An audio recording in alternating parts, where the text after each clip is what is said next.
Hi everyone, Charlene Ortiz here. I hope everyone is doing well and holding up in quarantine. Okay. I just wanted to do a video tonight on a topic that I've actually been wanting to talk about for a really long time. I know I haven't really shared that much about my past as far as my personal life.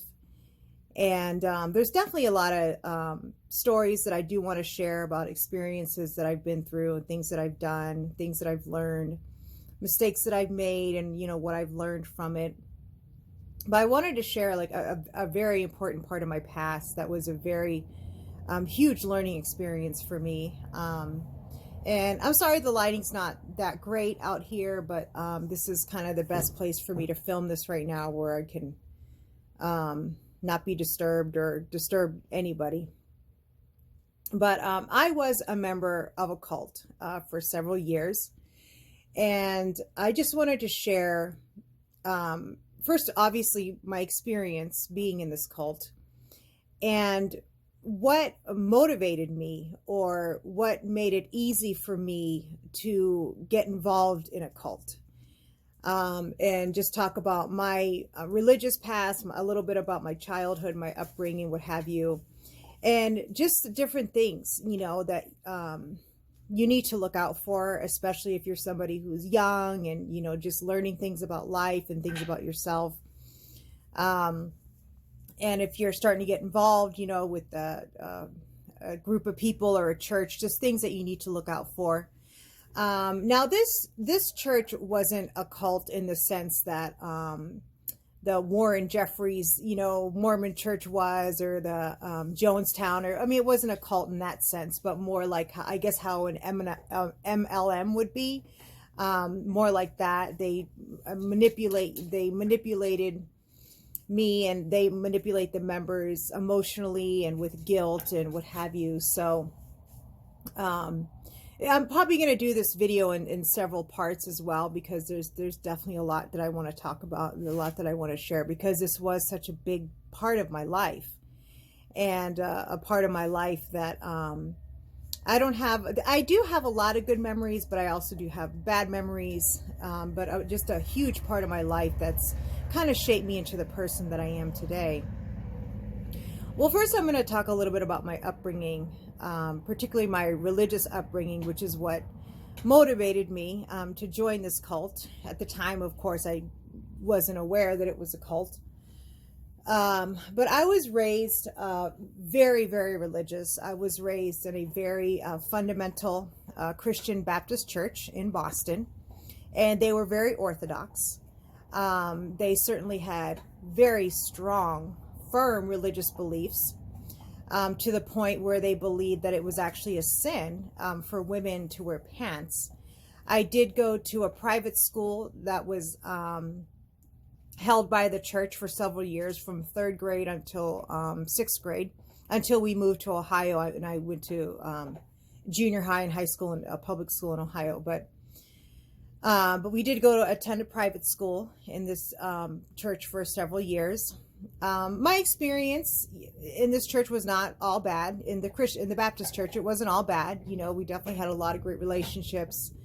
Knew a lot of wonderful, kind, amazing people that really loved God and really wanted to live the Christian life, and what have you. But it was definitely a lot of fire and brimstone. Definitely a lot of guilt and preaching about going to hell if you have premarital sex, if you live a homosexual lifestyle. They definitely didn't leave in any wiggle room, for, I guess you could say, for any type of sinful life or any type of life that doesn't adhere to the Bible standards. And so it was evil to it was sinful to go to the movies. There was just a lot of things that they consider to be very sinful. And if you practice these things, you were going to go to hell forever and burn for eternity.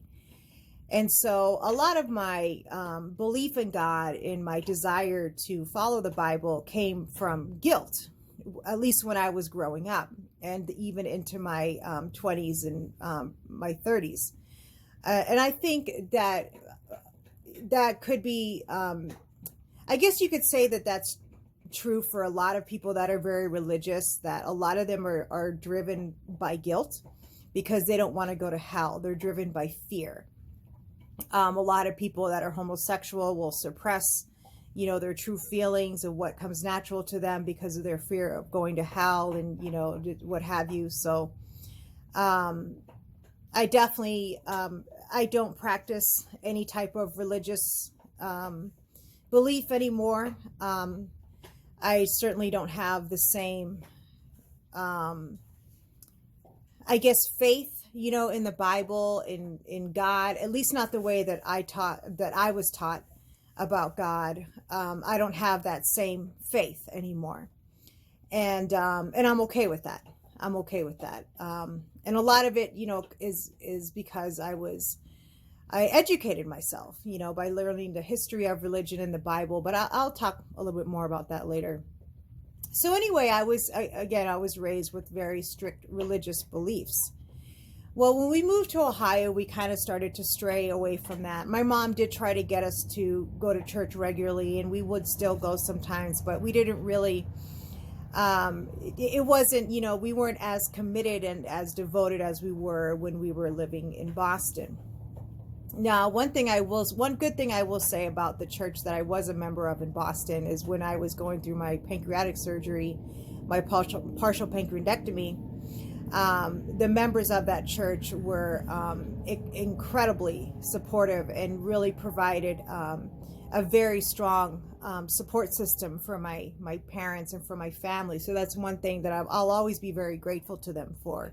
Because again, even though I don't agree, with a lot of the things I was taught as a child, I don't believe in it anymore. It doesn't mean that there weren't wonderful people and people that truly just wanted to be good Christians and just wanted to live a good, pure life in that church. There were a lot of amazing people that we knew in that church. So anyway, as I got into my teenage years in high school, I, started partying. I started drinking at the age of 16.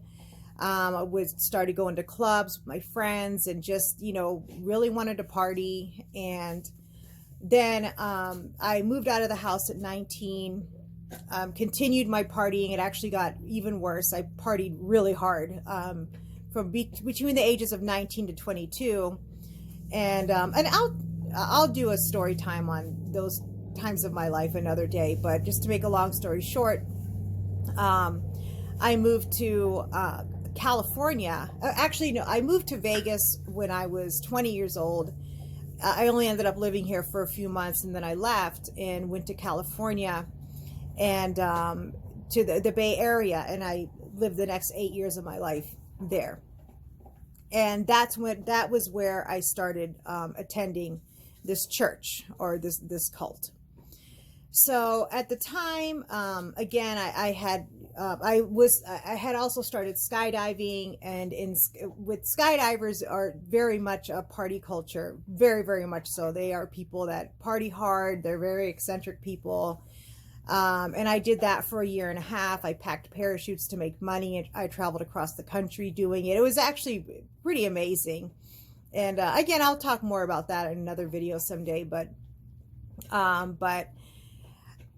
in the midst of all the partying that I was doing and the crazy, amazing life that I was living, I did always have an underlying guilt, feeling like, what I'm doing is wrong. I shouldn't be living like this. This isn't how I was raised or what I was taught. But I guess, when you're raised with such strong Orthodox beliefs, and then when you finally have the freedom to let loose, some people just go crazy, and that's what I did. So I had, at the age of 22, I was finally settled in the San Francisco Bay Area. I was living in Silicon Valley, specifically a city called Los Altos. And I was trying to get away from a guy that the guy that I was traveling with was much, much older than me. And I was trying to get away from him because he was becoming controlling, what have you. So I had found a room to rent in Los Altos. And I had started working in Cupertino at the time it was called Juice Club, but it's now Jamba Juice. But Jamba Juice was initially, the name of that company was initially Juice Club. A lot of people probably don't know that. And then it switched over to Jamba Juice, I guess in the late 90s, I guess it was, when they switched over to Jamba Juice. But it was originally called Juice Club, and I got a job there. And at that time, I was kind of trying to really distance myself from all the partying I'd been doing. I felt like my life wasn't really going in a good direction. I was kind of over the party life with the skydivers because I just felt like it just really wasn't taking me anywhere, and I wanted to go back to school and, study and, just see what I wanted to do for the rest of my life. So I started attending the community college that was there, De Anza College. And I didn't have any friends. I didn't know anybody. And I was just, renting this room, from this little old lady's house. So at that time, I knew that I wanted to start going back to church. And I felt like I really wanted to get to know God on a much deeper level than I've ever known him. I really wanted to learn about and understand the Bible on a much deeper level than I ever have. Because I felt like even though I was raised very religious, I never really had like a personal connection or personal relationship with God that I was happy with. So it was definitely something that I was searching for and something that I was seeking out. Well, there was a coffee shop next door to the Juice Club that I was working at called Coffee Society. And I used to go there and just eat my lunch. And I would also, go there to study because De Anza College was right across the street from it. Well, anyway, I heard some guy inviting somebody in the coffee shop to church. And after he was done, talking, to this individual about, going to church, I approached him and I said, hey, I overheard you inviting this person to church. I'd be interested in checking out your church. And he was very excited, obviously, and was like, wow, yeah, absolutely. I'd love for you to come and check out our church. And he gave me his phone number.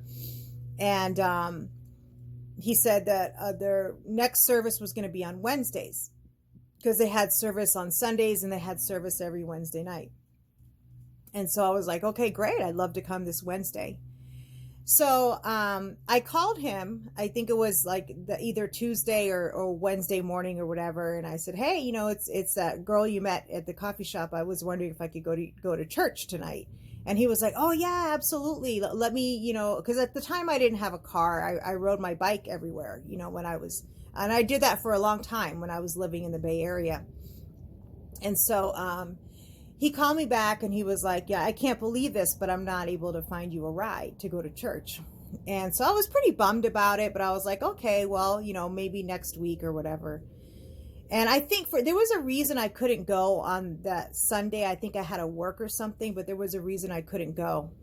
So anyway, that following Wednesday, I called him again and I said, hey, it's me. And I was wondering if maybe you can get me a ride to go this week. And he was like, oh my God, I can't believe you called again.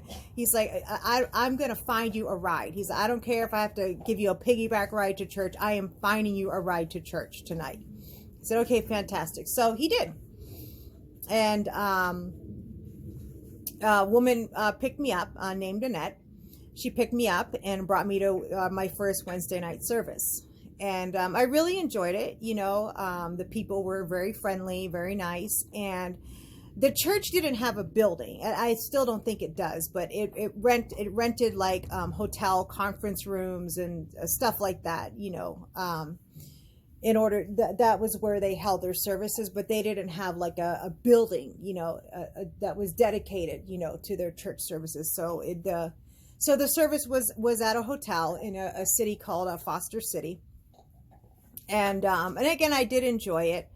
And even after, at the end of the evening when Annette was dropping me off, I told her, I don't really have a lot of friends. I don't really know a lot of people. It'd be great if we could be friends and, hang out or whatever. And she was like, oh, yeah, absolutely. And she says, well, how would you like to do like a Bible study? And I said, yeah, that'd be great. I was raised very religious and I'm a Christian, so I'd be interested in doing a Bible study. And little did I know what was ahead of me and how that would really change my life forever. So the church that I was a member of is called the International Churches of Christ. And they have been featured in news stories in the past. And they have been challenged, about being a cult because of the way that they operate and the way that they do manipulate and control their members. And this church, the International Churches of Christ, have a Bible study series called First Principles, and every study is kind of like a progression. And I can't remember the names of all the studies. I know one is called Light and Darkness. One is called the Sin Study. One's called the Church Study. I can't remember the name of the first one.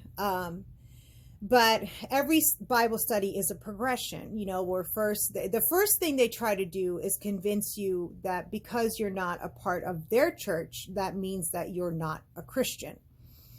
And they convince you, that any devotion that you've had to any type of church or any devotion that you've had to God or religion, that it's not real, that you're not a Christian, you're not saved because you don't go to their specific church.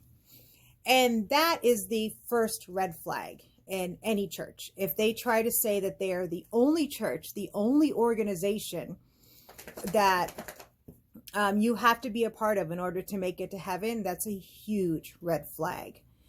But again, at that time, I was naive, and I didn't really know that much about the Bible. And so, I felt like I was finally understanding and learning the Bible in depth for the first time. Another thing too, I think that made it easy for me to get involved with this church is because I didn't really grow up in a very strong family unit. My mom was a single mom, and she raised me and my sister by herself. And my mom, she really worked hard. I mean, she sacrificed everything, to raise me and my sister and to give us everything we wanted, everything we needed. Maybe not everything we wanted, because there was a lot we wanted, but when you're a teenager, you're kind of a brat and you want things that you don't deserve. But we were never in need. We always had what we needed, and she would try to get, things that we wanted if she could afford it. And she was a stable mom. She never drank. She never brought strange guys home. I mean, she was really 100% solely committed to raising me and my sister. But unfortunately, she wasn't the type of mom that was really encouraging or uplifting. She did have a tendency to compare us, to other kids when we were growing up. She just, didn't really know how to lift us up and encourage us and make us feel like we could accomplish anything in life, and that we were amazing and we were talented, and, that we were going to be successful and do amazing things. It was only, you'll only be successful if you're like this person's kid, and that person's kid is doing this and that. And she would compare us to her clients' children that came from upper middle class families and had opportunities that we didn't have and guidance that we didn't have. And, so I wasn't very secure in myself, and I didn't, I didn't really have the encouragement, that I guess every kid, every teenager and young person needs when they're growing up. I just didn't really have that encouragement. I just didn't have, that close-knit of a family. My mom and I were at odds because she was angry that I left and moved to California. So our relationship was definitely stressed. And so I was an easy target, because not only, was I not educated, What not only was I ignorant about what the Bible, really teaches and what it really says, I also wanted friendships. I wanted to feel like a part of something. I wanted to feel like a part of a family, like a big family, because that was something when I was growing up my whole life. I'd always wished I was part of a big, close family that really loved each other. And I always wished that I'd had that. And this church provided that. So anyway, I went through all the series of the Bible studies. There's one Bible study that they do that really is an incredibly manipulative, probably one of the worst guilt-ridden studies that they do, and it's called the Sin Study. And basically what they do is they make you write out every single sin that you have committed in your life and put it in a notebook, like every single thing that you ever have done wrong.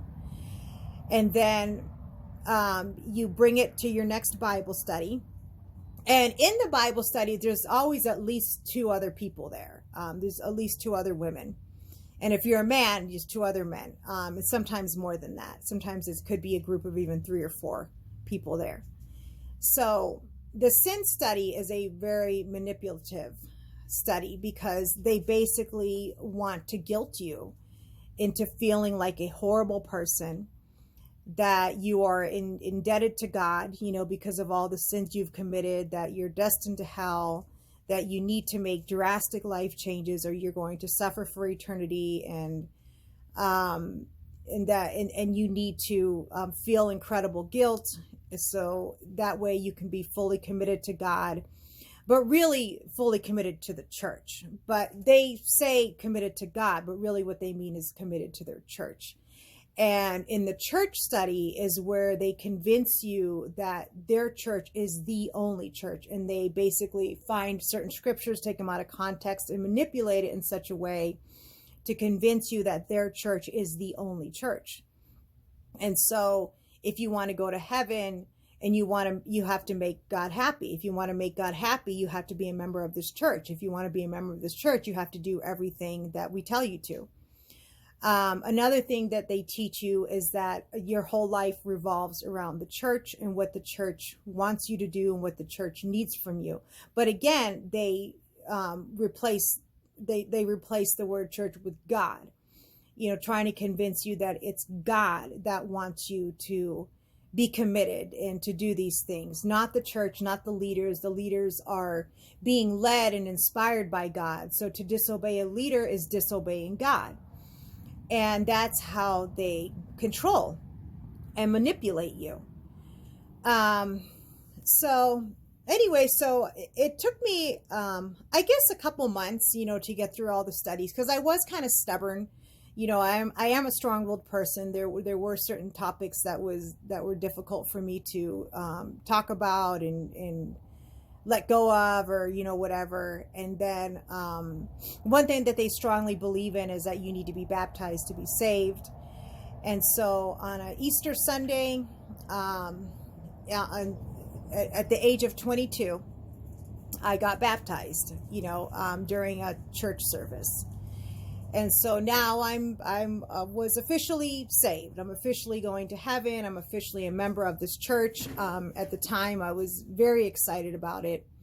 And I really was looking forward to my life that was to come, because I really felt like I was in the right place and I was, exactly where I needed to be. And I was finally serving God to the capacity that God wants me to serve him. I finally found the church. I found the right church and the right people. And I was very excited. One thing I will say, even though, this church definitely is responsible for a lot of negative experiences in my life, I also did have a lot of amazing positive experiences in this church as well.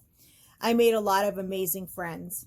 And a lot of times with these churches, you'll find that the members, the general population, are very sincere, and they are very honest people. They are loving people.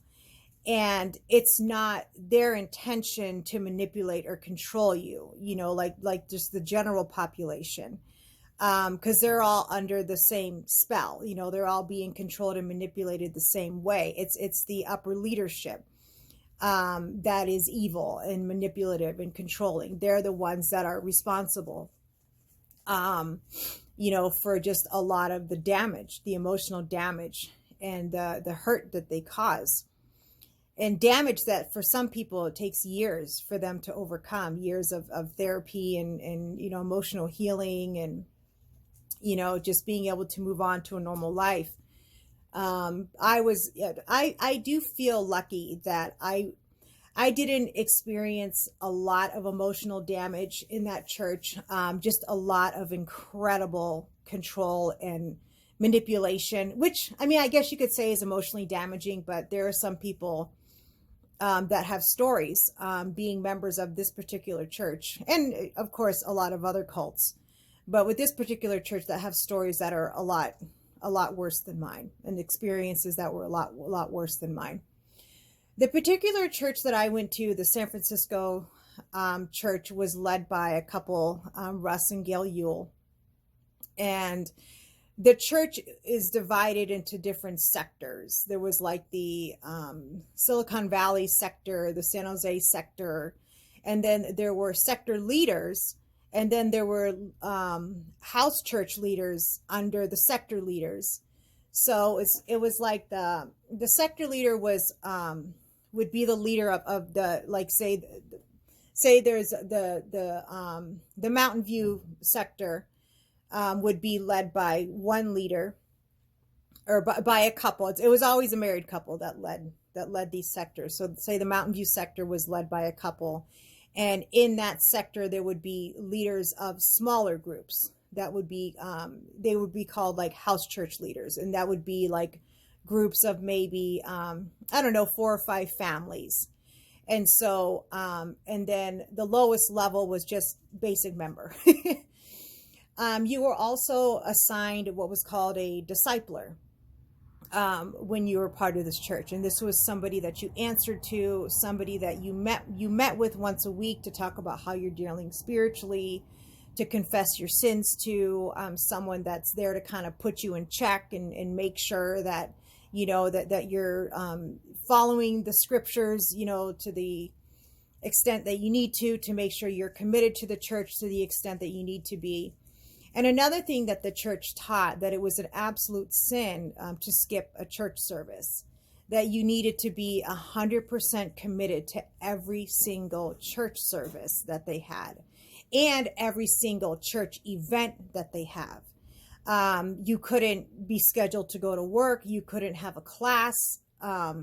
Like they had church every Wednesday night. The sector that I was in had church every Wednesday night. And if you had a class every Wednesday night, then you couldn't take that class. You needed to figure something out so that you could be at Wednesday night church, and you absolutely could not skip at all.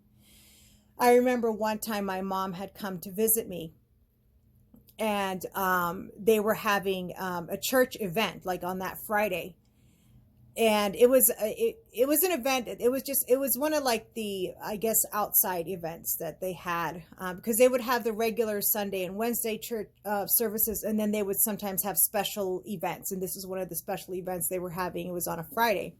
Well, my mom had gotten hold of my great uncle Paul, my grandpa's brother, because he lived in San Jose, and she wanted to go see him and have dinner with him. And I told my discipler and my church leaders, that instead of going to this event, that me and my mom wanted to go see my great uncle, who was someone that I probably met one time in my life. I don't know. I think my mom had maybe met once or twice, and it would have been a great opportunity, to see a family member that, we really never get to see. And I got rebuked.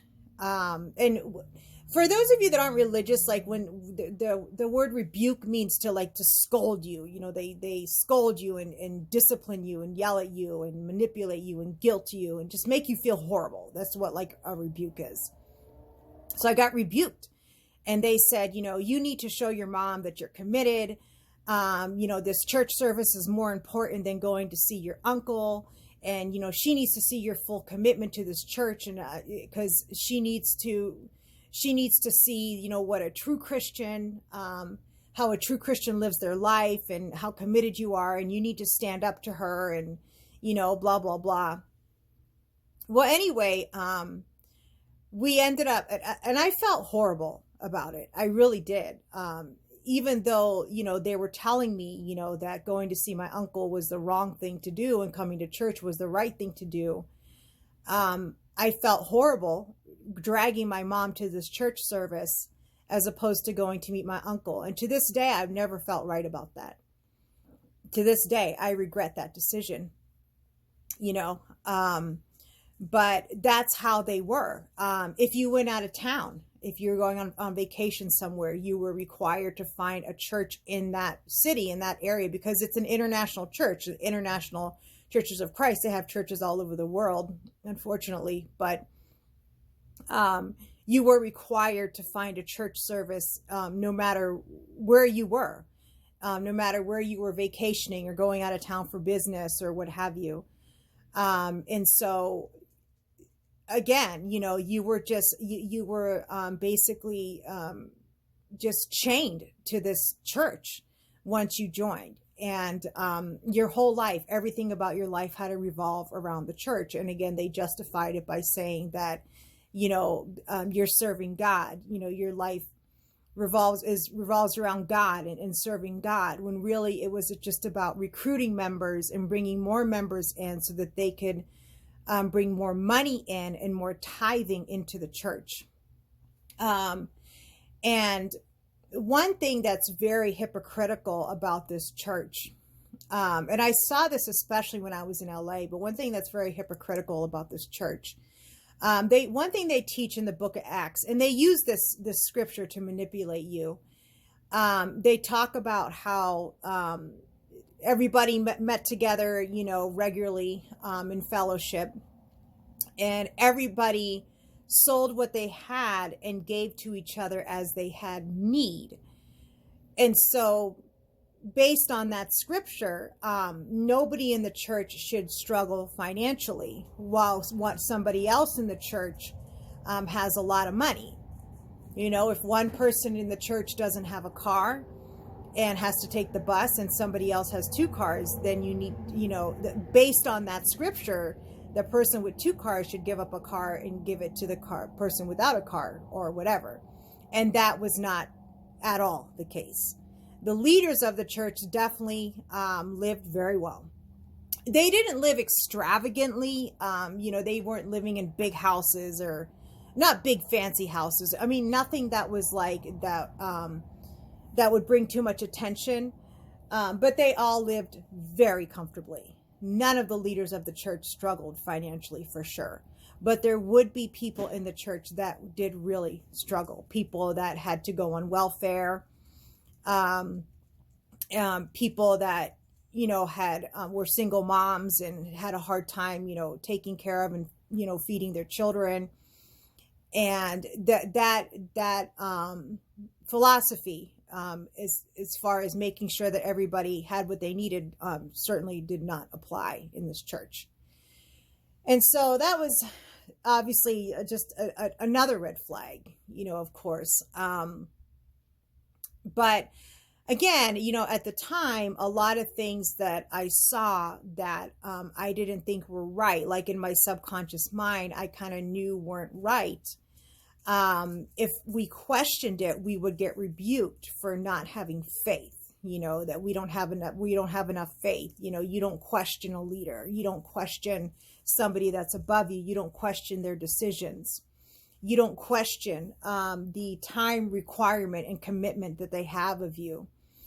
And one thing that I do regret, I think I'm going to end in this note so this video doesn't become too long, but I am going to do another one.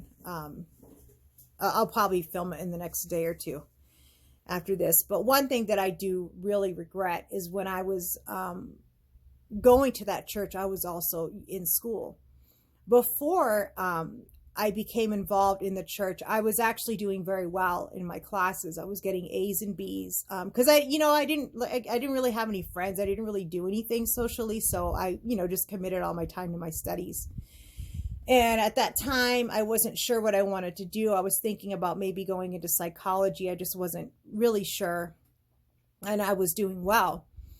Well, when I got involved in this church was when my grades really started to suffer. I started failing all my classes. And when I would, talk about it, talk about my concerns, about the fact that I'm not doing well in school, they would basically tell me that not to worry about it, that God is going to bless me for my sacrifice. And they would also tell me that they wanted me to, at some point, be part of the full-time ministry where I would, be one of those leaders that was being supported by the tithes and the offerings. And that I just not to worry about it.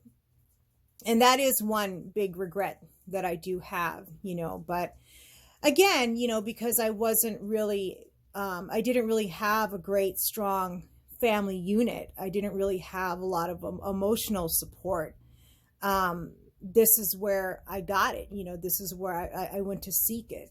And that's why it's so important, to have a good, strong family, to have parents that uplift you and encourage you and make you feel like, you can accomplish anything you want in life, make you feel like you're capable and you're talented and, and just really assure you that you're going to be successful.